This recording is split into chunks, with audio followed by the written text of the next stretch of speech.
To be or not to be. The man from Stratford who was never to be Shakespeare. Exposing the deception that was William Shakespeare.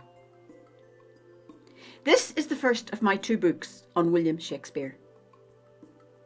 William Shakespeare, a fraud? A myth? A cover-up? Surely not. The truth is, there is no evidence whatsoever for any such person by the name of William Shakespeare to ever have lived.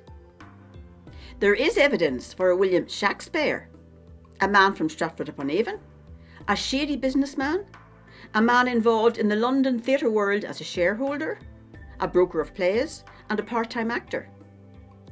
But there is nothing, absolutely nothing, to connect him with the writing of any plays or poetry. This man's name, Shakespeare, was used as a pseudonym, a pen name, a decoy for the famous playwright, for someone who did not want his own identity to be known. Why not? Why did the author of those famous plays not want us to know who he was? And why was William Shakespeare's name used and the spelling changed? Apart from the similarity in spelling, why did the author choose the name Shakespeare? This book explains the Elizabethan custom of punning on names and wordplay, sometimes with 3 or 4 meanings to the word or phrase, something to which Elizabethan audiences were well accustomed.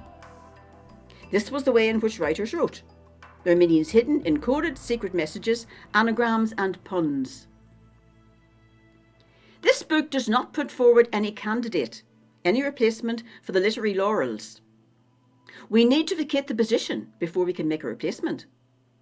That comes in my next book. If not Shakespeare, then who? Unmasking the Bard of Avon. And the connection between William Shakespeare and all my previous books, that too will be revealed in my next book. But for now, we need to digest the fact that the man whom we have always been led to believe wrote the Shakespearean works, William Shakespeare, was not that man at all.